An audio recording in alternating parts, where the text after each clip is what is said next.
चलिए आज हम बात करेंगे हमारी नेचर हिस्ट्री संस्था का सेशन है ये 11वां और इसका टॉपिक है आज मन का स्वरूप व कार्य, यानी कि मन कैसे काम करता है और उसका स्वरूप या स्ट्रक्चर कैसा है। और आज के समय में सबसे ज्यादा हम परेशान रहते हैं मन से, ठीक है। तो आज इसी मन के ऊपर हम बात करेंगे। तो सबसे पहले हम एक परिचय देख लेते हैं हमारी नेचर हिस्ट्री संस्था का। जैसे नेचर हिस्ट्री संस्थान, ये जो नाम रखा गया है वो इस वजह से रखा गया है, यहाँ नेचर का मतलब है मानवीय स्वभाव और हिस्ट्री का मतलब है इतिहास, यानी कि एक इंसान खुद को जानकर समझकर खुद के बारे में विकास करेगा, यानी कि खुद को जानने समझने के बाद खुद का विकास करने के लिए संस्था है। जैसा कि इसका लक्ष्य है जीवन में विकास करना और शांति प्राप्त करना, यानी कि विकास वैसे आज के रूप में आर्थिक युग है, तो आर्थिक युग में विकास का मतलब हम एक ही लेते हैं और वो लेते हैं हम केवल पैसा कमाना। लेकिन पैसा कमाने ना होकर विकास में जीवन के 5 पक्ष आते हैं। पहला पक्ष शारीरिक पक्ष, दूसरा मानसिक पक्ष, तीसरा आर्थिक पक्ष, चौथा सामाजिक पक्ष और पांचवा है आत्मिक पक्ष। ये पांचों पक्ष एक साथ विकसित होते हैं तभी विकास कहलाएगा, नहीं अगर आर्थिक विकास होता है तो वो विकास ना होकर प्रगति होती है। वहीं हम विकास कर लेते हैं, लेकिन विकास के साथ साथ शांति जीवन में होनी चाहिए। तो हमारी संस्था का लक्ष्य है जीवन में विकास करना और शांति प्राप्त करना। वहीं देवाक्य है शिक्षा से जीवन निर्माण और नैतिक उन्नति, यानी कि आज के समय में हम देखें हमारी जो शिक्षा है वो गुणवत्तापूर्ण नहीं है, यानी कि पढ़े लिखे हुए भी बहुत बेरोजगार हैं, उसमें कोई भी स्कूल विकसित नहीं हो पाती। तो हम बात करेंगे शिक्षा से जीवन निर्माण कैसे किया जाएगा और साथ साथ में जो नैतिक पतन हमें आज के समय में देखने को मिलता है वो नैतिक उन्नति कैसे होगी, ये हमारी संस्था का लक्ष्य है। वही बात करें, संस्था का नारा है सुख में जीवन, आनंद में जीवन और सम्मान में जीवन, यानी कि सुख मिलेगा हमें पैसे से और पैसा मिलेगा नौकरी से या कोई स्किल से, आनंद मिलेगा हमें समय और समाज और स्वयं की समझ से, और सम्मान मिलेगा हमें समाज से, और सम्मान हमें समाज से मिलता है हमारे व्यक्तित्व के कारण, हमारे उच्च जो आदर्शपूर्ण कार्य होते हैं उनके बदले। तो बात करें आज का मूल टॉपिक जो सेशन का है जिस पर हम चर्चा करेंगे वो है हमारे मन का स्वरूप और कार्य, यानी कि मन का स्वरूप कार्य, यानी कि मन कैसे काम करता है, क्यों करता है और किस प्रकार करता है और कब तक करता है, ठीक है। देखिए एक उदाहरण देखते हैं। आज जो भी सरकार है वो काम कैसे करती है, यानी कि सरकार काम किसके लिए करेगी, जनता के लिए, यानी कि सरकार किसके लिए काम करेगी, जनता के लिए। और ये जनता के लिए काम कैसे करेगी, पूरा विशाल देश है, तो समय व समाज में परिवर्तन होता रहता है और बदलते परिवर्तन में जनता की कुछ ना कुछ आवश्यकताएं होती हैं। उन आवश्यकताओं को कर्मचारी तंत्र नोटिस करता है। अब कर्मचारी तंत्र के साथ साथ एमएलए और जो एमपी होते हैं वो भी, जो विधायक और हमारे सांसद होते हैं वो जनता से सीधे जुड़े होते हैं, तो वो जनता की आवाज को, आवश्यकता को कहां पहुंचाते हैं, संसद में पहुंचाते हैं या विधानसभा में पहुंचाते हैं।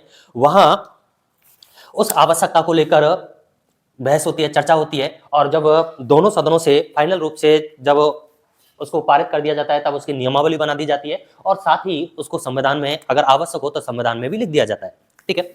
सेम ऐसा ही हमारा जो जीवन रक्षा तंत्र है वो काम करता है, जीवन यापन तंत्र काम करता है, यानी कि हम लोग कहाँ रहते हैं, समाज में, और समाज समय के साथ बदलता रहता है और हमारे जीवन जीने की शैली भी समय और समाज के अकॉर्डिंग बदलती रहती है। अब ये पता कैसे चलेगा कि बदलते समय और समाज में हमारी आवश्यकताएं बदल रही हैं, तो ये महसूस करती हैं सबसे पहले हमारी ज्ञानेंद्रियां।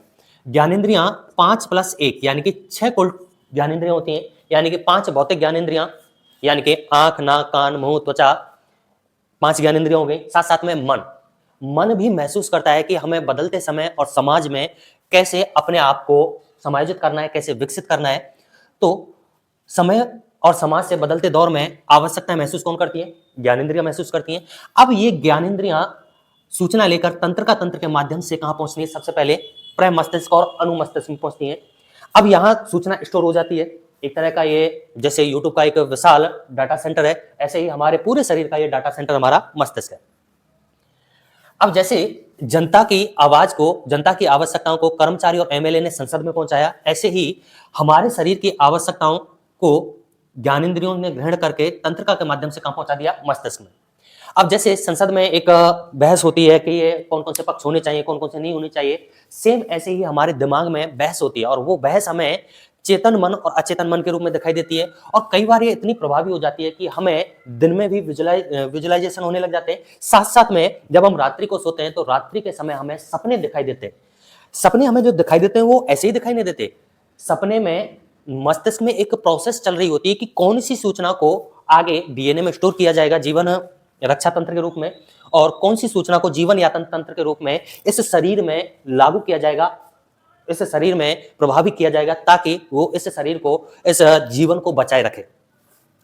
अब जब अनुमस्तिष्क से सूचना कहां पहुंचती है, हाइपोथैलेमस या पीयूष ग्रंथि के पास पहुंचती है, तो यहां जाकर ये फाइनल होता है कि कौन सी सूचना को तो इस जीवन में या बॉडी में अभ्यास के रूप में लाना है, उसको इस जीवन को बचाए रखने के लिए उसको प्रभावी बनाना है, और कौन सी सूचना को अगली पीढ़ी में भेजना है। क्योंकि जब कोई नई पीढ़ी आएगी या कोई नया बच्चा पैदा होता है तो वो समय व समाज के साथ अनुकूलन करना जानता नहीं, लेकिन फिर भी उसके डीएनए में, उसके स्वभाव में जन्मजात कुछ स्किल होती हैं। अब वो स्किल वहां पहुंचाने का फाइनल काम कौन करता है, हाइपोथैलेमस और पीयूष ग्रंथि। जैसे सरकार और जनता के बीच में संबंध है, वैसे ही डीएनए और हमारी ज्ञानेंद्रियों के बीच में क्या है, संबंध है। अब बात करें आगे, मन की बात चल रही है तो मन कैसे काम करेगा। एक व्यक्ति समाज या वातावरण में रहता है। अब समाज और वातावरण में कुछ आवश्यकताएं समय के साथ बदलती रहती है। अब ये जो आवश्यकताएं होती हैं वो कौन कौन सी आवश्यकताएं, देखिए जीवन में 3 मूलभूत आवश्यकताएं होती हैं। पहली आवश्यकता है आपकी सुरक्षा की आवश्यकता, दूसरी आवश्यकता है आपकी विकास की आवश्यकता, और तीसरी आवश्यकता है आपकी संतानोत्पत्ति की आवश्यकता। अब देखिए सृष्टि में प्रत्येक प्राणी का, चाहे वो मनुष्य हो, चाहे जीव जंतु हो, चाहे वो पशु पक्षी हो, चाहे वो पेड़ पौधे हो, कीट पतंग, कुछ भी हो, हर एक प्राणी का एक ही सबसे पहले धर्म है, वह है स्वयं की सुरक्षा करना। आज जितने भी जीव जंतु हैं सभी ने स्वयं की सुरक्षा के लिए कोई ना कोई स्किल विकसित किया है। जैसे पशुओं के ज्यादातर सींग होते हैं और वो सींग उनको सुरक्षा प्रदान करते हैं। जितने भी रेप्टाइल होते हैं उनमें ज्यादातर जहर होता है, वो उनकी सुरक्षा के लिए होता है। या कुछ ऐसे जानवर पशु पक्षियां हैं जो अपनी सुरक्षा के लिए अलग अलग स्किल सीखते हैं। अब ये जो सीखते हैं किस सिद्धांत के तहत सीखते हैं, अनुकूलन का सिद्धांत। जैसे मान लीजिए आज किसी व्यक्ति ने या किसी जीव ने अपनी सुरक्षा का कोई हुनर सीख लिया, वो आज के संदर्भ में सही है, लेकिन समय बदला, कुछ पीढ़ियां बदली तो सुरक्षा के मायने भी बदल जाते हैं समय और परिस्थिति के अनुसार। तो समय और परिस्थिति जैसे ही बदलेंगे तो सुरक्षा के दायरे, सुरक्षा के स्किल भी बदल जाएंगे। तो अपने आप को सुरक्षित रखने के लिए वो स्किल सीखना जरूरी है। इसी को कहते हैं अनुकूलन का सिद्धांत, जो किससे जुड़ा हुआ है, सुरक्षा से। दूसरा है विकास की आवश्यकता। अब देखिए समय बदल रहा है, अब बदलते समय के अनुसार हमें भी बदलना होगा, क्योंकि देखिए मौसम एक साल में पूरा बदलता रहता है। कभी कोई संसाधन उपलब्ध है, कभी कोई संसाधन उपलब्ध नहीं है, और हर 5-10 साल में जीवन भी बदलता है। तो बदलते दौर में अपने आप को समायोजित रखने के लिए, अपने आप को उस विकास की दौड़ में बनाए रखने के लिए विकास करना आवश्यक है। अगर हमने खुद ने विकास नहीं किया तो पिछड़ जाएंगे, और पिछड़ने का मतलब है जीवन की रेस में हारना। तो इस वजह से सुरक्षा के साथ साथ चलता है विकास, और विकास चलता है जीवन यापन तंत्र के तहत। अब ये जीवन यापन तंत्र क्या होता है, देखिए जीवन यापन तंत्र यह कहता है अगर आपको समय, समाज और स्वयं की आवश्यकताओं की समझ है तो बेहतर है आप विकास कर लोगे। अगर आपको समय, समाज और स्वयं की आवश्यकताओं की समझ नहीं है तो जीवन अपने आप को सुरक्षित रखने के लिए और बदलते समय में विकास की जो दौड़ है, दर है, उसमें लाने के लिए वो सारे स्किल विकसित करवा लेगा जो जीवन को बचाए रखने के लिए और वर्तमान समय में अनुकूलन के लिए आवश्यक है। ये होता है विकास। वहीं बात करें, तीसरी आवश्यकता है संतानोत्पत्ति, यानी कि पीढ़ी को बढ़ाना। अब देखिए प्रत्येक जीव जंतु, पशु पक्षी सब कुछ जो करते हैं, अपना जीवन तो जीते हैं, लेकिन प्रत्येक अपने जीवन को आगे बढ़ाने के का काम भी करते हैं। अब देखिए जो भी पेड़ पौधे हैं वो फल देते हैं, फूल देते हैं, क्यों? संतानोत्पत्ति के लिए देते हैं, हमारे लिए नहीं देते। वैसे शास्त्रों में और काव्य ग्रंथों में लिखा गया है कि जो पेड़ पौधे हैं, नदियां हैं, वो अपने हमारे परोपकार के लिए देते। कोई परोपकार नहीं है, वो तो केवल अपनी संतानोत्पत्ति का काम कर रही है। अगर वो अपने फूल में सुगंध ना डालें, कलर ना डालें, तो क्या कीट पतंगे आएंगे उनके पास? बिल्कुल नहीं आएंगे। अगर वो अपने बीज के ऊपर कोई ऐसा स्वादिष्ट पदार्थ ना डालें तो क्या उनके बीज को कोई दूर पहुंचाएगा? कभी नहीं पहुंचाएगा। तो सब कुछ जो होता है वो संतानोत्पत्ति के तहत ही होता है। हम जो इंसान होते हैं, जितना भी हम हमारी सुरक्षा करते हैं, विकास करते हैं, तो फिर लास्ट में क्या सोचते हैं, जैसे मान लीजिए आज के समाज में कुछ लोग ऐसे हैं जिनके पास अच्छी धन दौलत है, अच्छा नाम है, लेकिन उन्होंने शादी नहीं की और उनकी संतान नहीं है, तो क्या कहेंगे, इतनी सारी धन दौलत, इतना सारा क्या करेगा, आगे कोई पीढ़ी है नहीं वंश बढ़ाने के लिए। तो कहीं ना कहीं प्रत्येक जीव सृष्टि का, चाहे वो पेड़ पौधा हो, चाहे पशु पक्षी हो, कीट पतंग हो, या हम मनुष्य हो, सभी संतान उत्पत्ति के लिए कार्य करते हैं। तो जीवन की ये 3 मूलभूत आवश्यकताएं, सुरक्षा की आवश्यकता, और सुरक्षा बदलते समय में अपने आप को अनुकूल करते रहने से है, विकास यानी कि जीवन यापन तंत्र के तहत, और संतानोत्पत्ति यानी जीवन रक्षा तंत्र। जैसे अभी मैंने यहाँ बात की कि हम ज्ञानेंद्रियां समय व समाज से अपने आवश्यकता महसूस करते हुए तंत्र का तंत्र के माध्यम से मस्तिष्क में पहुंचाती है, और मस्तिष्क हाइपोथैलेमस के पास पहुंचाता है, और हाइपोथैलेमस ये निर्धारित करता है कि कौन सी सूचना डीएनए में पहुंचानी है, और वो आगे के जीवन में आएगी, यानी कि अगली संतानों पीढ़ियों में आएगी, और कौन सी सूचना इसी जीवन में, इसी शरीर को विकसित करने के काम आएगी, यानी कि विकास के काम आएगी। ये निर्धारित करने वाला कौन है, हाइपोथैलेमस। और ऐसे ही कौन सी सूचना को संविधान में डालना है और कौन सी सूचना को अध्यादेशों में डालना है, नियमावली में डालना है, ये कौन करता है, संसद निर्धारित करती है, और ऐसे ही हमारे दिमाग का यह काम करता है। अब बात करते हैं आगे, यानी कि जीवन विकास के कुछ और मूलभूत सिद्धांत हैं। अब वो कौन कौन से हैं? पहला है विकास का सिद्धांत, यानी कि प्रत्येक जीव जो विकास करता है 2 आधारों पर करता है। हम साइकोलॉजी में खूब पढ़ते हैं, यानी कि जो डेवलपमेंट होता है वो हेरिडिटी इनटू एनवायरनमेंट होता है, यानी कि वंशानुक्रम और वातावरण होता है। यानी कि विकास प्रत्येक व्यक्ति का अलग अलग होता है। अब वो अलग अलग क्यों होता है? क्योंकि वंशानुक्रम लगभग प्रत्येक का अलग अलग होता है, और वातावरण से प्राप्त किए हुए अनुभव भी प्रत्येक के क्या होते हैं, अलग अलग होते हैं। अब देखिए, वंशानुक्रम से हमें क्या मिलेगा, स्वभाव, और वातावरण से हमें क्या मिलेगा, व्यवहार। और ये दोनों जब मल्टीप्लाई होते हैं तो ये हमारा क्या बनाते हैं, व्यक्तित्व। ठीक है, यानी कि वंशानुक्रम से हमारा स्वभाव निर्धारित होता है कि हम जैसे हमारे माँ बाप होंगे उसी के अकॉर्डिंग हम होंगे, यानी कि हमारा स्वभाव हमारे माँ बाप से मैच करता है। और वातावरण से, जैसा वातावरण, जैसे माहौल में रहेंगे वैसा ही हमारा व्यवहार बदल जाएगा, लोगों के साथ मिलने जुलने, कार्य करने की शैली बदल जाएगी। जब ये दोनों मल्टीप्लाई होते हैं, इसी का सामूहिक रूप कहलाता है व्यक्तित्व। अब बात करते हैं विकास का सिद्धांत, यानी कि विकास करना क्यों आवश्यक है, क्योंकि हमने यहां समझा क्योंकि विकास जीवन की मूलभूत आवश्यकता है, और विकास इस वजह से करना जरूरी है क्योंकि बदलते समय में अपने आप को बचाए रखने के लिए, अपने आप को आगे बढ़ाए रखने के लिए विकास आवश्यक है। वहीं दूसरा सिद्धांत है जीवन मूल्य का सिद्धांत। अब ये जीवन मूल्य का सिद्धांत क्या है? जीवन मूल्य का सिद्धांत कह सकते हैं एक तरह का, एक व्यक्ति को समाज में मिलने वाला मान सम्मान, उसकी पहचान, उसकी तवज्जो। यानी कि जीवन मूल्य क्या होता है? एक व्यक्ति को समाज में मिलने वाला मान सम्मान, पहचान, उसको तवज्जो, उसके आवभगत, क्या कहलाता है? पूरा जीवन मूल्य कहलाता है। अब एक व्यक्ति के, अब देखिए समाज में प्रत्येक व्यक्ति अलग अलग है, और प्रत्येक व्यक्ति को मिलने वाला सम्मान, प्रत्येक व्यक्ति की पहचान वो भी अलग अलग है। क्यों? अब वो अलग अलग क्यों है? क्योंकि भौतिक मूल्य इंटू मानवीय मूल्य, इन दोनों के मल्टीप्लाई होने से जीवन मूल्य बनता है।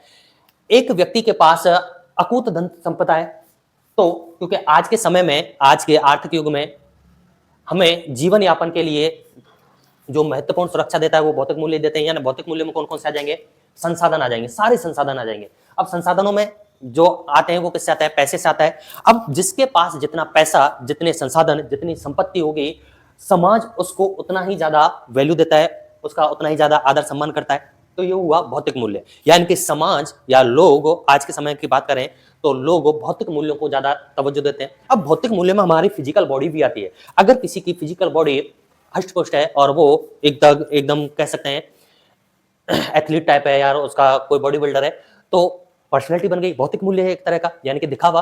और वहीं दूसरे का दिमाग बहुत ज्यादा है लेकिन बॉडी कम है, तो उसको तवज्जो उसी हिसाब से दी जाएगी। अब साथ में है मानवीय मूल्य। अब कुछ व्यक्तित्व ऐसे होते हैं जिनके पास भौतिक मूल्य या आर्थिक संपत्ति बहुत कम होती है, लेकिन फिर भी मानवीय मूल्य बहुत उच्च होते हैं। जैसे साइंटिस्ट होते हैं, इसके साथ साथ समाज सेवी होते हैं, इसके साथ साथ जो जितने भी धर्म उपदेशक हैं, साधु संत हैं, वो मानवीय मूल्यों में उच्च होते हैं। तो जब ये दोनों मिल जाते हैं तो क्या बनता है? जीवन मूल्य बनता है। वैसे समाज सबसे ज्यादा जो प्रमुखता देता है वो किसको देता है? भौतिक मूल्य को देता है, ठीक है। लेकिन जीवन जो प्रमुखता देता है वो मानवीय मूल्यों को देता है, क्योंकि समाज बदलते दौर में अपना प्रभुत्व चाहता है। प्रभुत्व के लिए क्या चाहिए? अर्थ चाहिए, यानी कि भौतिक संसाधन चाहिए। जबकि जीवन को जीने के लिए क्या चाहिए? मानवीय मूल्य चाहिए। इस वजह से जीवन किसको प्रमुखता देता है? मानवीय मूल्य को। अब देखिए, एक इंसान, हम इंसानों की बात करें तो एक इंसानी जीवन में हम जो पैसे को तवज्जो देते हैं मुश्किल से 40-50 साल तक देते हैं, क्योंकि उस समय हमें बहुत ज्यादा आवश्यकता होती है। उसके बाद जो हम तवज्जो देते हैं वो मानवीय मूल्यों को देते हैं। और इसी के कारण आज देखा जाए, जितने भी धर्म संप्रदाय हैं, जितने भी भागवत कथाएं होती हैं, जितने भी धर्म उपदेशक होते हैं, वहां बहुत ज्यादा भीड़ होती है, क्योंकि जीवन 35-40 साल के बाद किन मूल्यों को वैल्यू देता है? मानवीय मूल्यों को वैल्यू देता है। जबकि नए जो युवा होते हैं वो भागवत कथाओं में, धर्म उपदेशों के पास बहुत कम मिलेंगे, क्योंकि वो किसको तवज्जो देते हैं? भौतिक मूल्य को देते हैं। ठीक है, इन दोनों का मल्टीप्लाई क्या कहता है? जीवन मूल्य। जीवन मूल्य के कह सकते हैं यानी कि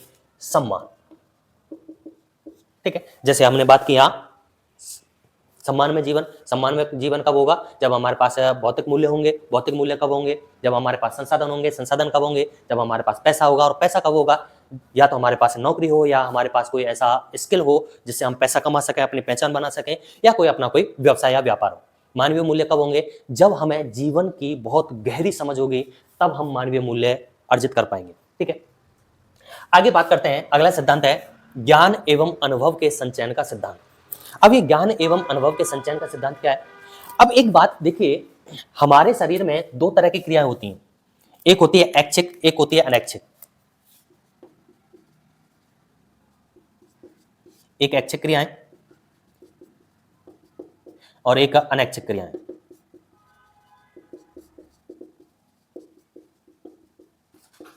ठीक है, दो तरह की क्रियाएं होती हैं। अब जो जीवन चलता है वो अनैच्छिक क्रियाओं से चलता है। अगर कोई व्यक्ति के अगर एक्सीडेंट हो जाता है, उसका ब्रेन हेमरेज हो जाता है, तो फिर भी वो जीवन जिएगा। उसका कोई भी जीवन का महत्वपूर्ण कार्य रुकेगा नहीं, यानी कि जीवन चलता रहेगा। पागल लोग होते हैं, उनका जीवन फिर भी चलता रहता है। हाँ, अव्यवस्थित होता है, लेकिन जीवन नष्ट तो नहीं होता ना। तो जीवन जो चलता है वो अनैच्छिक क्रियाओं के माध्यम से चलता है, यानी कि हाइपोथैलेमस और ये जो मेडुला ऑब्लोंगेटा और तंत्र का तंत्र होता है, ये ऑटोमेटिक सिस्टम इसमें ऐसा है कि जीवन को ये बदस्तूर बनाए रखेगा, यानी कि उसको नष्ट होने नहीं देगा। वहीं अनैच्छिक क्रियाएं वो होती हैं जो हम अपने जीवन में समय और समाज के परिवर्तन के दौर में हम सीखते हैं।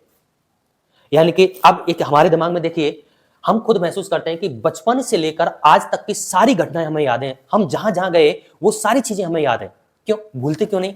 क्योंकि कभी भी किसी सूचना की आवश्यकता पड़ सकती है और उस सूचना या स्किल के आधार पर हम अपने जीवन को बचाए रखते हैं। इस वजह से हमारा ये जो दिमाग होता है, यानी कि अनुमस्तिष्क और परमस्तिष्क होता है, ये थोड़ा बड़ा होता है। बड़े से यहां एक बात आती है, पशु पक्षी मानव।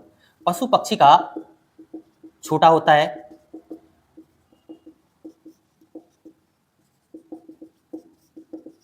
यानी कि पशु पक्षी सरीसृप कीट पतंगे होते हैं, इनका मस्तिष्क बहुत छोटा होता है। और जबकि हमारे मानव हैं, इनका मस्तिष्क सबसे ज्यादा बड़ा है और विकसित भी है। आखिर ऐसा क्यों? अब देखिए, मनुष्य में एक प्रमुख सिद्धांत पाया जाता है, या मानव शरीर की एक संरचना ऐसी है जिसमें क्रम विन्यास पाया जाता है। यानी कि क्या पाया जाता है? क्रम विन्यास। क्रम विन्यास।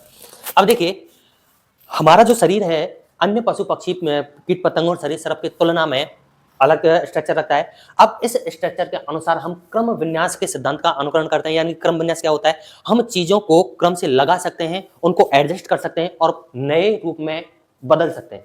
अब जैसे मान लीजिए कोई चीज पहली बार बनी तो उसका स्वरूप अलग था, समय के साथ उसमें हमारा ब्रेन है वो विकसित होता रहा और उसमें परिवर्तन होता रहा, तो सारी सूचना हमारे दिमाग में रहेंगी। तो क्रम विन्यास के कारण हमारा जो दिमाग है इसमें डाटा ज्यादा आने लगा। और डाटा जब ज्यादा आने लगा, जैसे पहले देखिए जब मेमोरी चली थी तो एक कार्ड आता था, वो 128 MB का आता था, फिर MB के बाद GB चला, अब KB आ गया, तो मेमोरी धीरे धीरे बढ़ रही है। तो ऐसे ही जब हम मानव का उद्विकास देखते हैं तो देखते हैं कि पहले जो वानर था, मनुष्य था, वो वानर रूप में था, उसका मस्तिष्क छोटा था, लेकिन समय के साथ धीरे धीरे उसके पास जैसे सूचना आने लगी, दिमाग विकसित होने लगा। और वो किसके कारण? क्रम विन्यास के कारण, यानी कि बॉडी स्ट्रक्चर के कारण। पशु पक्षी सरीसृप और पेड़ पौधों के पास ऐसा स्ट्रक्चर नहीं होता जिसकी वजह से वो क्रम विन्यास कर सकें। वो केवल ये तीन चीजें कर सकते हैं, अपनी सुरक्षा कर सकते हैं, अपना विकास कर सकते हैं और संतानोत्पत्ति कर सकते हैं। जबकि मनुष्य के पास बॉडी स्ट्रक्चर अलग होने की वजह से क्रम विन्यास रखता है, जिसकी वजह से डाटा ज्यादा अपने जीवन में एकत्रित करता है, और जब डाटा ज्यादा होगा तो डाटा को स्टोर करने का जो माध्यम होगा हमारा, यानी कि हमारा मस्तिष्क, वो भी बड़ा होगा। अब बात करते हैं ज्ञान एवं अनुभव के संचयन का सिद्धांत। अब हमारा दिमाग इतनी सूचनाओं को जन्म से लेकर मृत्यु तक सब कुछ याद रखता है कि संचयन का सिद्धांत क्या कहता है। अब एक चीज देखिए, हमारे जीवन में एक बार जो घटना घटित हुई, ऐसा तो है नहीं कि समाज में वो दोबारा घटित नहीं होगी, या फिर जो ज्ञान या अनुभव हमने अपने जीवन में प्राप्त किया है वो हमारी आगामी पीढ़ी, यानी कि जो हमारी पीढ़ी आएंगे, जो संतान आएंगे, उनके जीवन में भी काम आएगा, साथ साथ में अपने लोगों के लिए भी काम आएगा। तो ये ज्ञान और अनुभव क्या है? समाज और अपने वातावरण में अपने आप को सुरक्षित रखने, विकास करने और संतानोत्पत्ति के लिए डाटा भेजने का काम करता है। तो जीवन के महत्वपूर्ण भाग हैं। तो जीवन के जब महत्वपूर्ण भाग हैं तो इस वजह से ज्ञान और अनुभव को संचयन हमारा दिमाग करता है, कोई चीज नहीं भूलता। हाँ, हो सकता है कुछ समय के लिए, अगर बहुत दिन हो गए तो उसको इसकी याददाश्त थोड़ी धूमिल हो जाए, वैसा स्वरूप ना हो, लेकिन जब उसकी आवश्यकता पड़ती है तो हमें वो स्वतः ही याद आ जाता है, या फिर दूसरे मिलते जुलते स्वरूप में याद आ जाता है। यह हुआ ज्ञान एवं अनुभव के संचयन का सिद्धांत। अगला है समाजीकरण एवं संस्कृतिकरण का सिद्धांत। अब ये समाजीकरण एवं संस्कृतिकरण का सिद्धांत क्या है? यानी कि हम इंसान समाज में रहते हैं और प्रत्येक समाज का अलग अलग संस्कृति है। जैसे देखिए, यहाँ ये अमेरिका वाला हिस्सा है, ये ब्राजील इक्वाडोर वाला हिस्सा है, पेरू चिली वाला हिस्सा है, ये अफ्रीका वाला है, ये एशिया, और ये यूरोप वाला, ये भारत, और ये अन्य क्षेत्र हैं। अब प्रत्येक देश अब देखिए, विकास की बात करें, वातावरण में सबसे ज्यादा प्रभावित करने वाला है भौगोलिक संरचना। भौगोलिक संरचना, और भौगोलिक संरचना के साथ साथ सामाजिक संरचना, और सामाजिक संरचना के साथ साथ है आपकी सांस्कृतिक संरचना। ठीक है, अब देखिए, समाजीकरण और संस्कृतिकरण की बात कर रहे हैं, यानी कि पूरे विश्व में अलग अलग महाद्वीप हैं और अलग अलग महाद्वीपों में अलग अलग देश हैं और अलग अलग देशों की अलग अलग समाज है और अलग अलग संस्कृतियां भी हैं, अलग अलग धर्म भी हैं। अब ये जो कुछ भी निर्धारण होता है, यानी कि हमारे शरीर से लेकर, चाहे वो पेड़ पौधे हो, जीव जंतु हो या हम हो, सब कुछ निर्धारण किससे होता है? भौगोलिक संरचना से। जैसी भौगोलिक दशाएं होंगी वैसा ही शारीरिक स्ट्रक्चर होगा, और जैसा शारीरिक स्ट्रक्चर होगा वहां उस भौगोलिक परिवेश में जैसे संसाधन उपलब्ध होंगे जीवन यापन के लिए, उसी के अकॉर्डिंग समाज बनेगा, और जैसा भौगोलिक संरचनाएं और समाज का स्ट्रक्चर रहेगा वैसे ही क्या बनेगी? वहां की संस्कृति बनेगी। तो ये सब कुछ जो निर्धारण होता है इन्हीं तीन आवश्यकताओं के लिए होता है, यानी कि सुरक्षा के लिए शरीर बना, समाज बना, संस्कृति बना, विकास समाज और संस्कृति में होता है, और संतानोत्पत्ति समाज और संस्कृति में होती है। अब देखिए, अब हम भारतीय समाज में रह रहे हैं और भारतीय समाज में बहुत सारे धर्म हैं, बहुत सारी संस्कृतियां हैं। अब एक बच्चा जब जन्म लेता है तो वो किसी समाज और किसी संस्कृति को नहीं जानता, लेकिन उसको उस समाज और संस्कृति के सारे नियम सिद्धांत सिखाए जाते हैं जिस समाज और संस्कृति में वो पैदा हुआ है। अब कारण क्यों है? क्योंकि अगर अपने समाज में रहेगा तो सुरक्षित रहेगा, अपने समाज में अपनी संस्कृति के अकॉर्डिंग रहेगा तो वो विकास अच्छा कर पाएगा। क्योंकि कोई भी इंसान हो, वो जैसे सम्मान की बात करें, पहचान की बात करें, तो प्रत्येक समाज और प्रत्येक संस्कृति का व्यक्ति अपने ही समाज और अपनी संस्कृति के लोगों को ही तवज्जो देता है, यानी कि अपने लोगों को ही वो सम्मान देता है, दूसरे लोगों की वो इतनी ज्यादा तवज्जो नहीं देता। तो अपने समाज और समय में समायोजन के लिए हमें समाज और संस्कृतिकरण का सिद्धांत पता होना जरूरी है। आगे है विश्वास का सिद्धांत। अब आज के समय में ये सबसे ज्यादा मायने रखने वाला सिद्धांत है, यानी कि विश्वास का सिद्धांत। हमारे जीवन में विश्वास नहीं है तो कुछ नहीं है, और है तो सब कुछ है। अब विश्वास को बात करें, विश्वास वैसे मूल रूप से दो रूपों में बांट लेंगे, स्वयं पर, दूसरे पर, समय पर। अब देखिए, विश्वास की बात करें, विश्वास एक तो स्वयं पर होता है, खुद पर हम विश्वास करते हैं, एक दूसरे पर हम विश्वास करते हैं, एक समय पर करते हैं। अब यह विश्वास का सिद्धांत सीधा सीधा जुड़ा हुआ है आनंद के साथ, आनंद जीवन के साथ। कैसे? अब एक चीज देखिए, भरोसा या विश्वास है क्या? भरोसा या विश्वास है क्या? यहां आते हैं, हमारा जीवन तीन चीजें चाहते हैं, सुरक्षा और विकास और संतानोत्पत्ति। अब देखिए, भरोसा किसी पर किया जाता है तो दो कारणों से किया जाता है, सुरक्षा को लेकर। अगर हम किसी के साथ जुड़े हुए हैं तो उससे अगर हमें सुरक्षा है तो हम उस पर भरोसा करेंगे कि यहां हम सुरक्षित हैं। वहीं विकास की बात करें, हम किसी से जुड़े हुए हैं और वहां हमारा विकास ना होकर हमारा पतन हो रहा है तो हम उससे नहीं जुड़ेंगे। तो भरोसा इन दो माध्यमों से बनता है, एक तो सुरक्षा को लेकर और एक विकास को लेकर। अगर जहां सुरक्षा और विकास की संभावनाएं हमें दिखेंगी तो हम वहां क्या करेंगे, भरोसा करेंगे, अन्यथा भरोसा नहीं करेंगे। और भरोसा ऐसी चीज है जो समय के साथ धीरे धीरे होता है, क्योंकि हम किसी चीज को एक साथ नहीं जान पाएंगे और एक साथ नहीं जान पाएंगे, सुरक्षा और विकास के सारे पक्षों को धीरे धीरे जानेंगे। इस वजह से विश्वास जो बनता है वो धीरे धीरे बनता है। अब बात करते हैं स्वयं पर। स्वयं पर भरोसा कैसे बनता है? अब स्वयं पर भरोसा कैसे बनेगा? वह है स्वयं व समय समाज की समझ।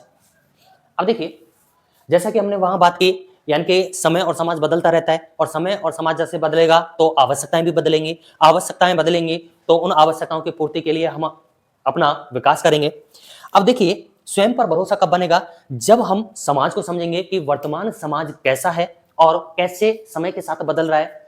फिर हम देखेंगे कि समय और समाज जब बदल रहा है, वर्तमान समाज ऐसा है, तो हम उसमें कहां अस्तित्व रखते हैं और हम अस्तित्व रखने के लिए और जीवन का विकास करने के लिए हम क्या करें जिससे हम आगे बढ़ सकें।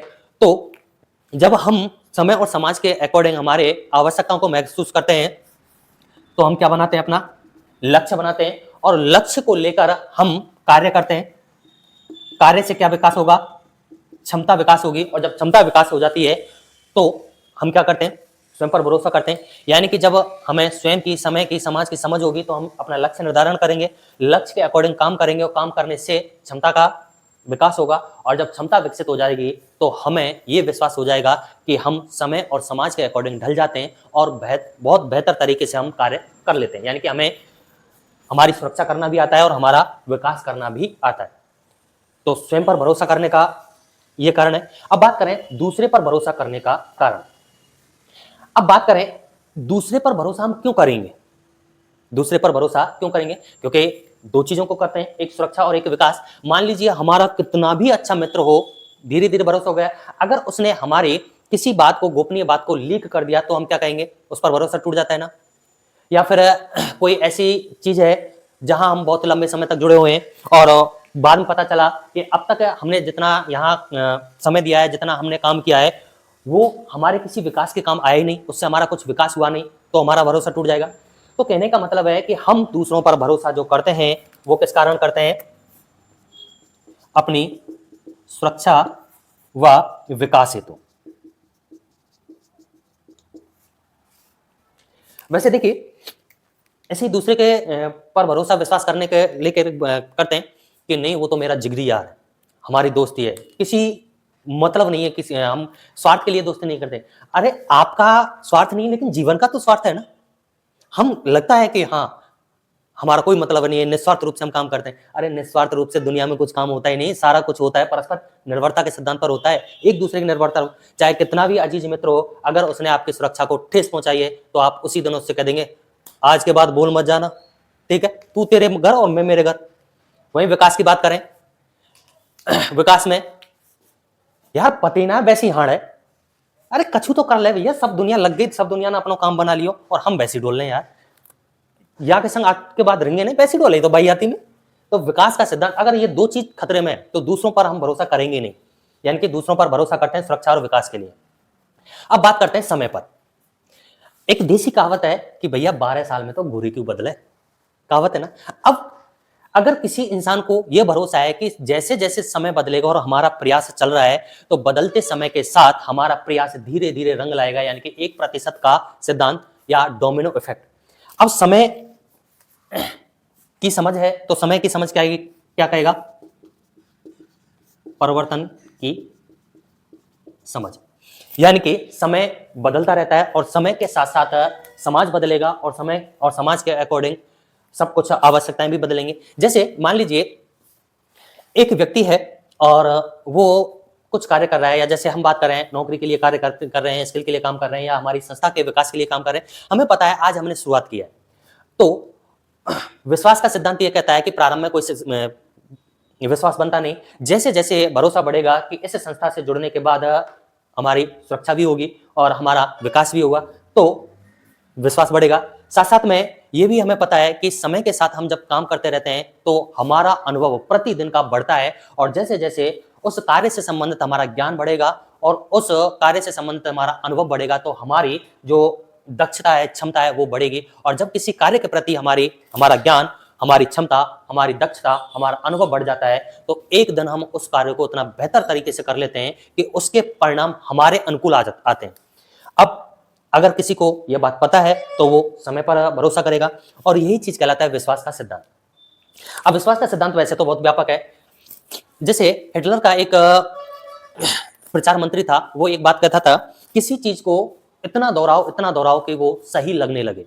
यानी कि हाँ, अगर आप किसी चीज को बार बार कहते हैं तो धीरे धीरे इंसान उस पर भरोसा करने लग जाता है, और इसका सबसे ज्यादा फायदा उठाती है कॉस्मेटिक इंडस्ट्री।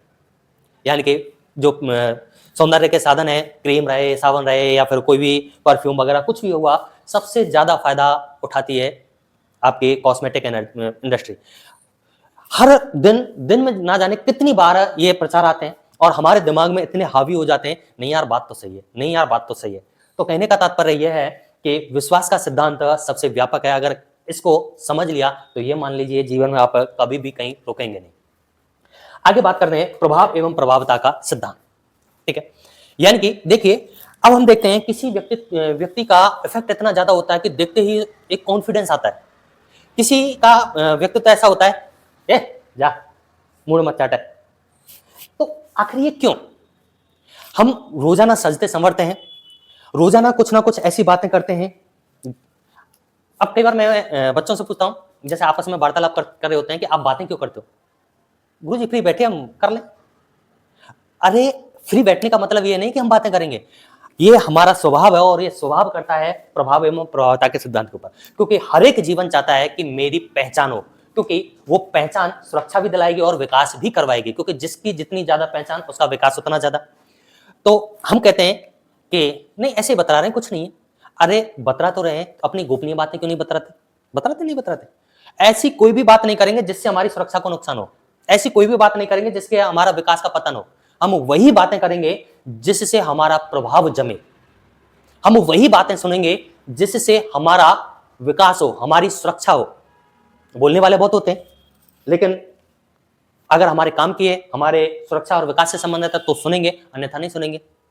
करते नहीं करते? जैसे हम वो रील्स देखते हैं, अगर हमारे काम की है, हमारे अकॉर्डिंग है तो हम इसको देखेंगे, अन्यथा नहीं देखेंगे। तो प्रभाव का सिद्धांत और प्रभावकता का सिद्धांत इन्हीं दो आवश्यकताओं के ऊपर डिपेंड करता है। अब देखिए, अब इसको थोड़ा सा देख लेते हैं। अगर हमें दूसरों को प्रभावित करना है, यानी कि प्रभावित करना है, ठीक है, अब वो कैसे करेंगे? वो इस सिद्धांत के अकॉर्डिंग करेंगे। कहाँ है? जीवन मूल्य, भौतिक मूल्य और मानवीय मूल्य। भौतिक मूल्य, अगर आपके पास भौतिक मूल्य हैं, अच्छी खासी पर्सनैलिटी है, अच्छा खासा ड्रेस कोड है, और अच्छी खासी बोलने की शैली, अच्छी खासी बातें हैं, तो डेफिनेट अगर आप 10 लोगों से मिलोगे तो 10 में से ज्यादा नहीं तो 7-8 लोग आपसे प्रभावित होंगे ही होंगे। क्यों? क्योंकि जीवन चाहता क्या है?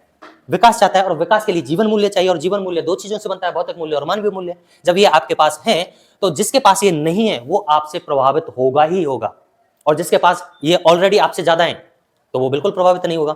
वहीं बात करें प्रभाव का नियम कि हम दूसरों से प्रभावित होते क्यों हैं? एक तो प्रभावित करना, एक प्रभावित होना। हम उन्हीं से प्रभावित होंगे जिन चीजों की हमें आवश्यकता होगी, और जो चीजें वो दूसरे के पास होंगी हम उससे क्या होंगे? प्रभावित होंगे। जैसे आज आप लोग यहां बैठ के मुझे सुन रहे हो, क्यों? टाइम पास के लिए? बिल्कुल नहीं ना, क्योंकि आपको पता है कि नेचर हिस्ट्री संस्थान के पास क्या मिलेगी? जीवन की समझ मिलेगी, और वो जीवन की समझ क्या दिलाएगी? जीवन को सुरक्षा दिलाएगी और जीवन का विकास करेगी। तो इसी उद्देश्य को लेकर आप लोग यहां बैठे हैं, यानी कि आप यहां प्रभावित हो रहे हैं। जब आप यहां से सीख जाओगे, आप अपने बच्चों को पढ़ाओगे, जाके ट्यूशन पढ़ाओगे, तो आप बच्चों को जाके नहीं पढ़ाओगे, बताओगे कि बेटा ऐसा किया कर, बेटी ऐसा किया कर।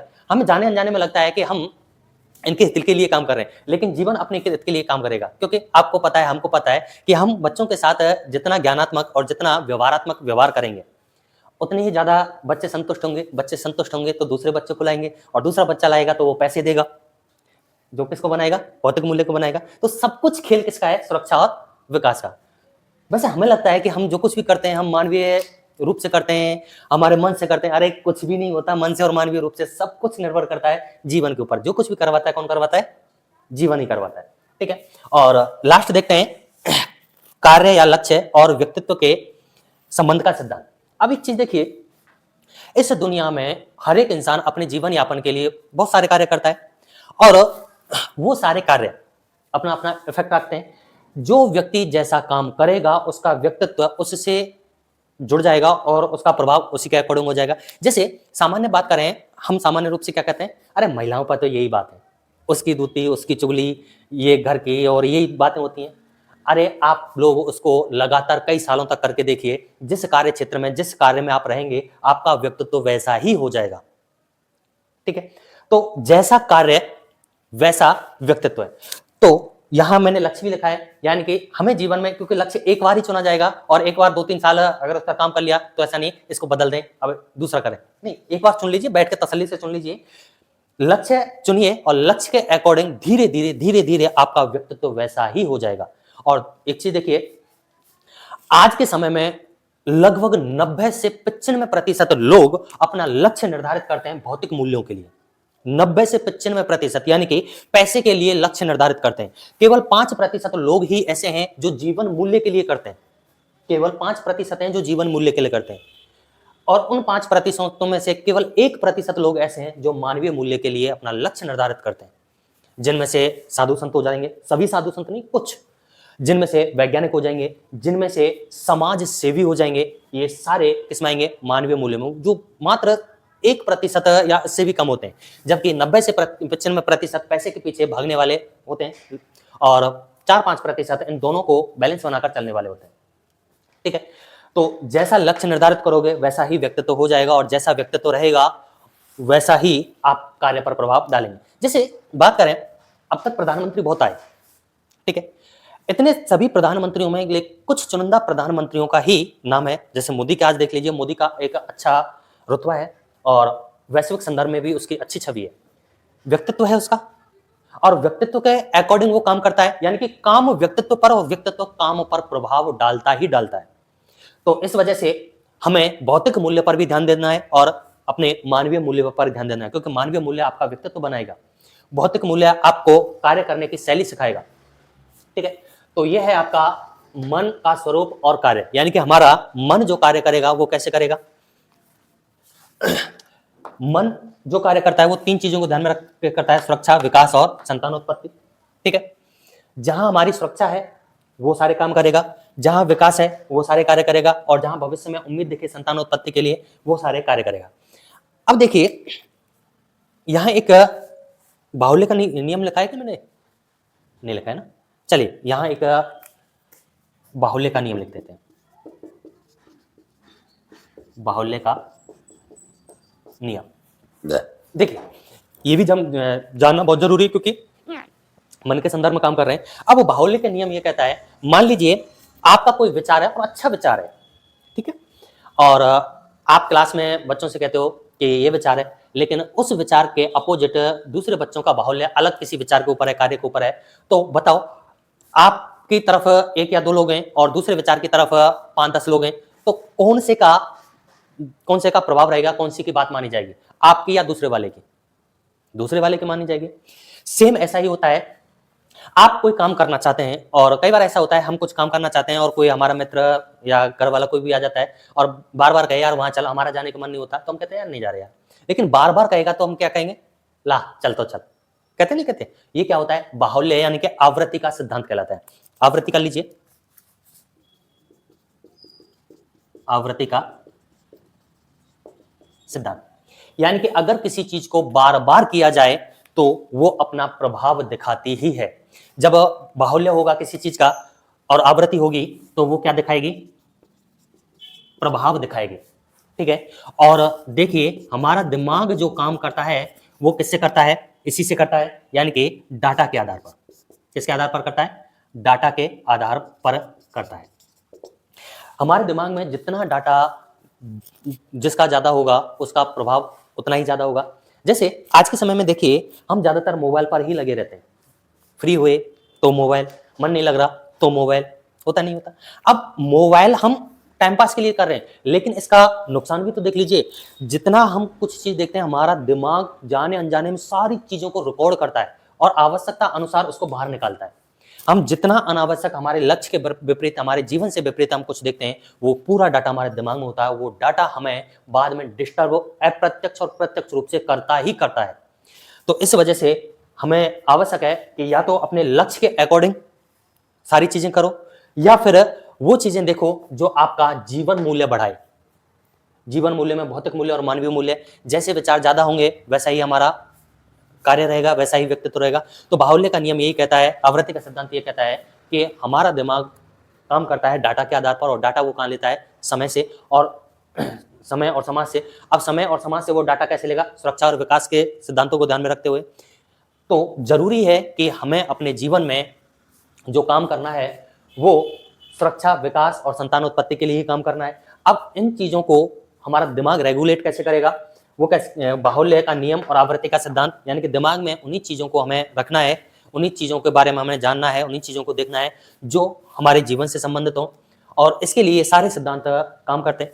और इस चीज का ध्यान रखना, जैसे जनता के लिए सरकार होती है, जनता समाज में समय के अनुसार परिवर्तन होता है, आवश्यकताएं बदलती हैं, उन आवश्यकताओं को कर्मचारी, एमएलए, एमपी लेते हैं, संसद तक या विधानसभा तक पहुंचाते हैं। फिर वहां उन पर चर्चा होती है, बहस होती है, वोटिंग होती है, उसके बाद उसको फिर फाइनली रूप दे दिया जाता है। और फाइनल दो होते हैं, एक तो अध्यादेश यानी कि नियमावली बनाई जाती है, और एक संविधान में। अब अध्यादेश का मतलब है ये चलता रहेगा, जब आवश्यकता होगी तब इसको बदल देंगे। और संविधान का मतलब है कि एक बार इसमें कोडिंग कर दी, संविधान में लिख दिया, तो उसको बदल नहीं सकते। ठीक है, तो मूल स्वरूप वो रहेगा, उसको लागू करना आवश्यक है। सेम ऐसे ही समाज में समय के अकॉर्डिंग जो ज्ञानेंद्रियां हैं वो आवश्यकता महसूस करती हैं, फिर ये तंत्र के माध्यम से हमारे प्रमस्तिष्क, अनुमस्तिष्क पहुंचती हैं, वहां स्वप्न विश्लेषण के माध्यम से, या कह सकते हैं चेतन अचेतन मन के द्वंद्व वार्ता के आधार पर हाइपोथैलेमस और पीयूष ग्रंथि इसको ये निर्धारित करेंगे कि इसको व्यवहार में डाला जाए या फिर डीएनए में रिकॉर्ड किया जाए। अगर डीएनए में कोई चीज रिकॉर्ड की है तो वो अगली पीढ़ी में आएगी, और व्यवहार में अगर उसको रिकॉर्ड किया गया है, जैसे अध्यादेश या नियमावली ऐसे रिकॉर्ड किया गया है, तो इस जीवन को विकसित करने के लिए आपके स्वभाव, आपके व्यवहार, आपकी आदत बनकर उसको पूरा करवाएगी। ठीक है, तो जरूरी है अपने स्वयं को समझो, अपने समाज को समझो और समय को समझो। जब इन चीजों को समझ लेंगे तो ही हम अपना विकास कर पाएंगे। ठीक है, समराइज रूप में मन का स्वरूप और कार्य, मन कैसे काम करता है? समाज से बदलते समय में आवश्यकता होती है, आवश्यकता को ज्ञानेंद्रिय ग्रहण करती हैं, तंत्रिका के माध्यम से अनुमस्तिष्क, प्रमस्तिष्क पहुंचती है, वहां से हाइपोथैलेमस और पीयूष ग्रंथि के माध्यम से डीएनए में या स्वभाव में बदलती हैं। जीवन की तीन मूलभूत आवश्यकताएं: सुरक्षा की आवश्यकता, विकास की आवश्यकता और संतानोत्पत्ति की आवश्यकता। सुरक्षा कैसे होगी? जैसे समय बदला उस समय के अकॉर्डिंग स्वयं को बदल लीजिए। विकास कैसे होगा? जैसे जैसे विकास होता जाएगा, जीवन यापन के लिए जो संसाधन है वो विकसित होते रहेंगे, और स्वयं को विकसित करना, और संतानोत्पत्ति के लिए जीवन रक्षा का तंत्र यानी कि डीएनए में रिकॉर्ड करना। आगे बात करें विकास का सिद्धांत, यानी कि विकास क्या है? हेरिडिटी इनटू एनवायरनमेंट, यानी कि वंशानुक्रम और वातावरण का सिद्धांत है। यानी कि विकास को व्यक्तित्व कह लीजिए, वंशानुक्रम से हमारा स्वभाव बनता है, वातावरण से व्यवहार बनता है। अब वातावरण, भौगोलिक संरचना, इससे सब कुछ निर्धारण होता है, सामाजिक संरचना, इससे हमारा स्वभाव व्यवहार निर्धारण होता है, और संस्कृति इससे भी होता है। आगे बात करें जीवन मूल्य का सिद्धांत। जीवन मूल्य क्या है? यानी कि एक व्यक्तित्व का सम्मान, उसकी पहचान कैसे होगी? उसके भौतिक मूल्य यानी कि संसाधनों के माध्यम से, उसके पास पैसा, धन दौलत आदि के माध्यम से, साथ साथ में उसके व्यक्तित्व है यानी कि उसके द्वारा दया, करुणा आदि के जो गुण होंगे उसके माध्यम से। अगला है ज्ञान एवं अनुभव के संचयन का सिद्धांत, यानी कि हमारा दिमाग जो सूचना एकत्रित करता है दो रूपों में करता है, ऐच्छिक, अनैच्छिक। वही बात करें क्यों करता है? ताकि जन्म से लेकर मृत्यु तक हमने जो भी ज्ञान प्राप्त किया है वो जीवन के विकास के लिए किया है, वो हमारे काम आए, अपने लोगों के लिए काम आए और आगामी पीढ़ी के लिए काम आए। इस वजह से ज्ञान और अनुभव का क्या करता है? वो संचयन करता है। और हमारा मस्तिष्क सबसे बड़ा क्यों है? क्योंकि हमारी शारीरिक संरचना में क्रम विन्यास पाया जाता है। इस वजह से बहुत ज्यादा हम एक्टिविटी करते रहते हैं, जिसकी वजह से नया नया डाटा हमारे दिमाग में आता रहता है, और उसको स्टोर के लिए हमें स्टोरेज की आवश्यकता है। समाज एवं संस्कृतिकरण की आवश्यकता। जिस समाज और संस्कृति में हम जन्म लिया है हमने, तो उसके नियम कानून रीति नियम सीखना, क्योंकि उस समाज के अकॉर्डिंग हमें जीना होता है। आगे बात करें विश्वास का सिद्धांत, स्वयं पर विश्वास, दूसरे पर विश्वास और समय पर विश्वास। स्वयं पर विश्वास कब होगा? जब हम समय और समाज के अकॉर्डिंग स्वयं की क्षमताओं को, आवश्यकताओं को पहचान कर अपना लक्ष्य निर्धारित करते हुए कार्य करेंगे, तब हमें खुद पर विश्वास होगा। दूसरे पर कब करते हैं? अगर दूसरे पर भरोसा जब करेंगे जब हमारी सुरक्षा और विकास का हमें आश्वासन मिले, तब हम भरोसा करेंगे, अन्यथा नहीं करेंगे। समय पर बात करें तो परिवर्तन के समय में समय परिवर्तनशील है, तो बदलते समय में क्या क्या आवश्यकता है और परिवर्तन क्यों होता है, ये चीजें हैं। प्रभाव एवं प्रभावता का सिद्धांत, हम दूसरों को प्रभावित करते हैं और दूसरों से प्रभावित होते हैं। इसका एक ही मूल कारण है, जीवन विकास के लिए सुरक्षा और विकास की आवश्यकता है। अगर हमारे पास वो है तो लोग हमसे प्रभावित होंगे, अगर दूसरे के पास जीवन विकास और सुरक्षा के कुछ बातें, कुछ संसाधन है, तो हम उनसे प्रभावित होंगे। कार्य या लक्ष्य और व्यक्तित्व के संबंध का सिद्धांत, जिस कार्यशैली में हम रहेंगे उसका प्रभाव हमारे व्यक्तित्व पर और हमारे व्यक्तित्व का प्रभाव हमारे कार्य पर पड़ता है। इस वजह से हमें निर्धारित करना चाहिए कि हमारा लक्ष्य कैसा होना चाहिए। आगे बात करें बाहुल्य का नियम या आवृत्ति का सिद्धांत, यानी कि समाज में हमारे दिमाग में जैसा डाटा ज्यादा होगा उसी के अकॉर्डिंग हमारे विचार बनेंगे, हमारी आवश्यकताएं उसी के अकॉर्डिंग हमारे कार्य होंगे, और जहां ज्यादा लोग होंगे उसी के अकॉर्डिंग बातें मानी जाएंगी। इस वजह से हमें हमारे दिमाग में वही डाटा लेना है जो हमारे विकास से संबंधित है। ठीक है, तो यह है आज का सेशन 11वां, और इस 11वें सेशन का जो नाम है वो है मन का स्वरूप व कार्य। ठीक है, तो अगले सेशन के बारे में देखते हैं कब होगा।